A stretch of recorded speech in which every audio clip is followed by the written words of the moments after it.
Hello everyone, welcome to Full Metal Gamer. I'm Jason. Welcome to my channel. It's a place we discuss all things heavy metal and video games. If you do me a favor, please hit that subscribe button down below. I would greatly appreciate that. Today, we are going to be taking a deep dive look into Trivium's discography, and we are going to rank their best album to their least best album. And we are going to call this segment the FMG Leaderboards. So, leaderboards, come on, makes sense. Come on, I did a thing in my head. So, anyway, so we're going to go from least favorite all the way up to my personal favorite Trivium records. So, before we begin, I want to say these are my opinions. These are my... If you haven't noticed from my channel, if you're familiar with me at all, I have a lot of opinions, and it's not always that my opinions I take as concrete, like this is the definitive right answer to everything. That is not how I work. I personally believe that everyone has a preference, and the preference might not always mesh with other people's preferences. So, I love Metallica, and I personally like some of their later era stuff, and a lot of people don't, and that's okay. I'm perfectly fine with that. My opinion is that you can have that opinion, but where I have a problem with it is when you then come into my comments and then you start saying a lot of mean things about me, and then that's when I have a problem with it. So I am not going to do that to all of you in these segments. These are my own personal opinions, and I'm going to tell you why these are my opinions. So, with that being said, we're going to jump into Trivium's discography with the FMG leaderboards. So, we're going to start off with number 10, and by the way, there is a tie for 2 albums in one position in this list. So, let's jump into it, and let's tackle number 10. So, at number 9, we're starting number 9 because there is a tie later up in the list. Number 9, we have Trivium's record, Vengeance Falls. So, the problem with Vengeance Falls, and I think a lot of people would agree with me, that this record, when it came out, it was just kind of like, okay, this exists. But when you listen to the album, yes, there's a couple songs on there where you're like, all right, I mean, I guess these songs are okay. By the way, I also want to say something else. Just because I rank from least to best doesn't mean that I'm necessarily saying that Trivium, these are bad albums. That might not be the case with every single band. In the case of Trivium, I want to say that I think, in general, all of their albums are, if not good, or better. I don't think they've ever put out a bad album. Just want to throw it out there. So, Vengeance Falls. So what this album has going against it is the fact that there's just no real memorable songs. Yeah, sure, people like Strife, and Become the Storm was kind of big when it first came out, but it did not grab the listeners like other tracks did in other albums, and we'll get into that as we go further up the list. But anyway, just the production on this album was just okay at best, and it just didn't really fit. I think that is my biggest problem with Vengeance Falls, is compared to the rest of their discography, this was just the most vanilla, middle-of-the-road album you could ever possibly put out for a band. And which, maybe at this point in their career, which this was kind of a transitionary period, because after this record, The Sin and Sentence came out. And there was kind of a big change and a big difference in songwriting approach. And there was also the Matt Heafy going on to Twitch in between that time, or he might have been doing it, but he really got into doing Twitch at that time. And I think that really boosted his songwriting, but I will explain that later on. So anyway, that is why I put Vengeance Falls in the number 9 position. So next up is the album that I think everyone was expecting me to put at number 9, and that is Silence in the Snow. So the reason why I put Silence in the Snow at number 8 instead of number 9 is for the very fact that I listened, Trivium, Matt Heafy, I listened to you. They have tried telling everyone these were songs that were left over from Shogun. And if you listen with your ears and you put yourself in that mindset, you can hear it. But the problem is there's a reason why those songs did not make it onto Shogun. Whether that means quality, or if that means that it just did not fit with the rest of the album, which I'm probably sure that's probably where that was going. It just didn't fit with Shogun. So that is the reason why that I think a lot of people just did not connect with this record. Me personally, there are some songs on there I think are bangers. Blind Leading the Blind, When the Earth Goes Cold. There are some really good songs on this record, and I think that this song has a few better songs than Vengeance Falls. So that is why I put Silence in the Snow at the number 8 position. So at number 7, we have Trivium's debut album, Embers to Inferno. So the reason why I put Embers to Inferno on this list, above Silence in the Snow and above Vengeance Falls, is that this is where it began. So obviously there were some songs that were redone that were later put onto Ascendancy from this record. And I think for that reason alone, that kind of boosts the ranking up when it comes to Ember to Inferno. So when it actually comes to the album, because of its rawness and because of the production and just Trivium hasn't really found themselves yet, I personally, I think number 7 is perfectly fine for this record. There are some really great songs on that record, but it's where it began. This is where Trivium began, so therefore it deserves a little bit higher than the bottom 2, even though I don't really think that there are that many memorable songs on this record, even though there was a few, there was one or two that was redone for Ascendancy. So that is my reason why I put Embers to Inferno at number 7. All right, so at number 6 is probably the next album that people probably expected me to put lower on this list, and that is The Crusade. So this is the point in Trivium's career in which I really don't think they knew what direction they were going in, or if they were just listening to a lot of Metallica at the time. They were listening to a lot of thrash metal, which we all know, if you know Trivium at all, a lot of the members they love black metal and other types of metal, death metal, and so obviously thrash metal.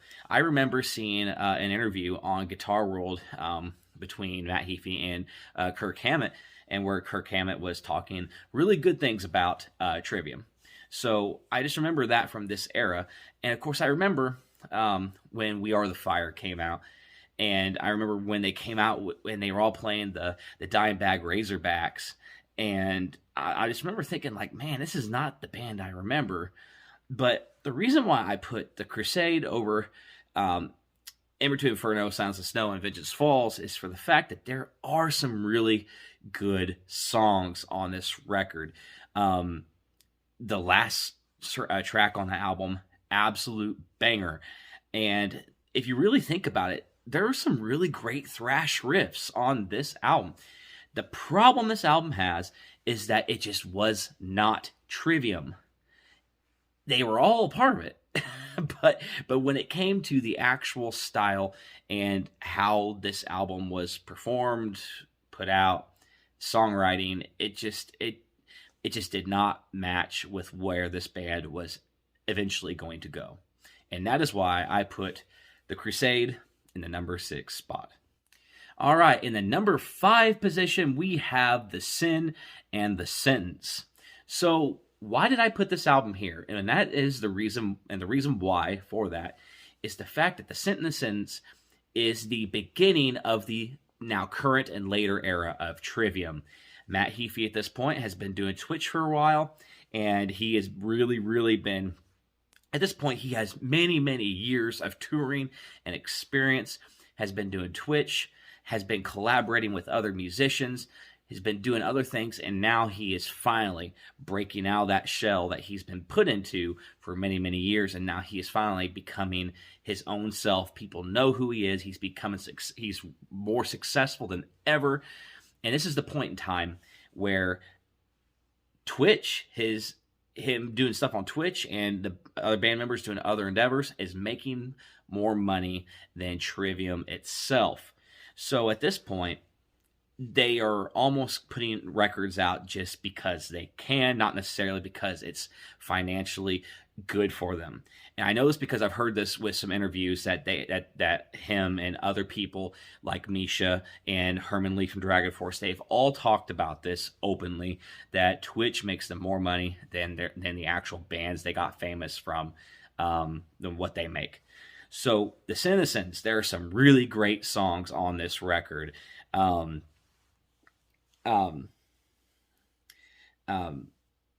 from Your Hate. You got the actual song Sin in a Sentence. There are just some really good songs on here. And this was them breaking out of their shell and becoming what is now this very talented and iconic band at this point. So yeah, so there, I mean, it's a great album. I love this album, so that's why I put it in the number 5 position. All right, so in the number 4 position, we have What the Dead Men Say. So off the heels of The Sin in the Sentence, this is the next album, the following album after that. So like I stated in the reasons before, now we have a few more years after Matt Heafy and the rest of the band. They have seen a lot of success. They've been doing a lot more touring. This album came out, and there was some really great songs. The Catastrophist is one song on there that I absolutely love. The outro track to that album was the perfect way to end an album. I loved it. So the production was on point. The songwriting, it just exploded. It was just like they were just going at it. And just every song was just like 0 to 60 instantly. There was a lot of variety in the songwriting techniques, and you can just tell at this point, every album is just getting better and better and better. And that's what I loved about What the Dead Men Say, is because when The Sin in the Sentence came out, everyone was kind of like, oh, this is a really good album, but will the next album be just as good? And then when it came out, it absolutely did. And everyone's like, oh my God, the Trivium is finally becoming something that is not, you don't see a whole lot of other influences in them in this music. You finally hear what Trivium was actually supposed to be. I don't know, that's just my opinion, but that's just my opinion. I don't know if that's actually how it is, but that's how I feel about it. So that is why I put What the Dead Men Say in the number 4 position. All right, everyone. So now we have the number 3 position. This is our tiebreaker. So you might agree with me, you might not agree with me on this, but because I know a lot of you are going to expect me to say this one and for the number 1 position, and I'm not going to do that. But number 3, we have Shogun tied with In the Court of the Dragon. So if you know Trivium, a lot of people who don't know Trivium knows Shogun. It was a very influential album at the time it came out. It was the album that people who were on the fence about Trivium or absolutely hated them heard some songs from Shogun. They were like, holy shit, or they listened to Sirius XM Liquid Metal or whatever other radio stations, XM radio stations. They heard some songs and they were like, oh wow, this is not the Trivium I remember, and this kicks ass. The songs are very unique. Nothing had been done at that point like Shogun. And I think that really that really had an impact on the metal community at that point in time. So now you have In the Court of the Dragon. See, In the Court of the Dragon is their latest record, and this to me is one of the best albums they have in their discography. And the reason is because this is just like I said before, this is a continuation of can they outdo what the Dead Men say? And then they put out In the Court of the Dragon, and holy shit, this is even better. And like it's just more. It's just they just keep giving you more. When you don't think they can give you more, they give you more. And more in the sense of more quality, more just technically sound, excellence in producing. Everything was better than the last album, and I think that's what anyone wants in a band. It's like if you're gonna be a band, progress, show a different side of you. Constantly show people that your production gets better and better with every album. Give people a reason to keep coming back, and that's what In the Court of the Dragon did. So I think that album is just on. It's on par with the technical stuff that Shogun showed at the time. I think In the Court of Dragon even does it better at times, and not a lot of people say that. I don't see this opinion get thrown out a lot, but I absolutely believe that this is the case, and that is why Shogun and In the Court of the Dragon are tied for the number 3 spot. All right, in the number 2 position, once again, another controversial spot, and this is Ascendancy. A lot of people would put Ascendancy in number 1. See, I think you have different types of Trivium fans. You have the people that say Shogun's the best album. You have people who say that Ascendancy is the best album. And if you know the discography and the way I just put things, or people will say that the number 1 pick for me is the number 1 album. So, Ascendancy. It was put in Guitar World's like 100 best albums, guitar riff albums ever written. Ascendancy was on that list, and that was many, many years ago. They were on the same list with all the legends of guitar riffing legacies. So that is a huge accomplishment for a band that just put out their second full-length album. So, and I just know from listening to commentary that album at the time was absolutely huge for Trivium. Fun fact, I did not know who Trivium was until I was playing a PSP game called Infected, in which they had the music video for Pull Harder on the Strings Your Martyr in that game on my PSP. They also had Chimera on that in that game as well. So kind of interesting. That's how I heard of Ascendancy by Trivium. That's how I heard Trivium at all, was through that game. So if you've listened to Ascendancy, you know the big songs like Light the Flies, Pull Harder on the Strings Your Martyr. Those are the 2 biggest songs from that record, but every song is just 0 to 1,000 in 2 seconds. Every song is so expertly crafted, and it is a damn impressive second record. And looking back, I think it will always be considered a metal classic. That is why I put Ascendancy in the number 2 position.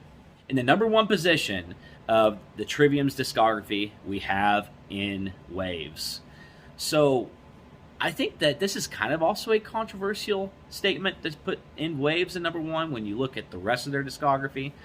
I just remember the first time I saw when they did the reveal for that album, they had the dark imagery, they had the water, and I'm just like, well, what is this? This came right off of Shogun, and it's like what did they? Or I was like, what are they gonna do here? And then you finally hear that when they come in with In Waves, the iconic "Yeah, it was." And then when it came into the singing part of that record, and you're just like, whoa, like this is a very awesome way to come into this album. Every song on that record is amazing.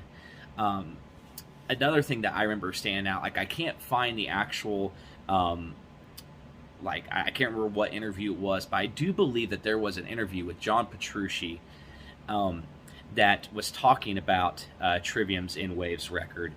And I think that he was talking about the song when let's see what, watching the earth burn. And I remember him saying that the main riff in that song is, he said he wished he would have wrote that riff. So to me, when you have John Petrucci coming out saying like, "Hey, I wish I would have wrote that riff," you know, he's possibly one of the greatest guitarists of all time. Definitely in the top, I would say, 15. When he's saying that he wished he would have wrote a riff that was in a song, that's a pretty big deal. You know, I mean, whatever your opinions are on Dream Theater or anything that John Petrucci is involved with, you still can't discount the fact that he is one of the best musicians of all time, saying good things about a record. So, but every song on there, Dust Dismantled, there's so many great songs on that album. And actually, in a sense, though, that was the end of an era. And that is kind of what, when you think about that record and how amazing it was, and then they had lineup changes after that, and then they had to make a big decision: do they continue on, or maybe it was even within In Waves, I think it was after, but they had to make a decision: do we continue on? And they may obviously continue to go on, and they wrote some of the best material they ever put out after that. But In Waves, there are so many great songs on that record. Sorry about rambling, everyone. It's just, I've never done one of these kinds of videos, and when you're just I'm just free-forming it here. So anyway, I love In Waves. Watching them perform that song live, and even Dust Dismantled live, was amazing, and they play even better in a live setting than listening to it in the studio version. So anyway, everyone, that is why I put In Waves in the #1 position. All right, everyone, if you've made it to this point and you listened to me ramble through the Trivium's discography, it might have been a little rough here and there, but the matter is, you now know what my opinions are on Trivium's discography, and where I think they stand when it comes to their least best albums to their best records. That made no sense what I just said there. But anyway, thanks for watching, everyone. Thanks if you made it this far. I really appreciate it. Be sure to give my channel a follow. Be sure to check out my shorts that I put on YouTube. I get a lot of traction on those. I put a lot of heavy metal news and stuff like that on there, hot takes, opinions, just like this. But I'm going to start trying to do more leaderboard videos and stuff like that for future videos. So thank you. Have a wonderful night, everyone, and I'll see you all in the next video. Until next time, always remember, long live heavy metal.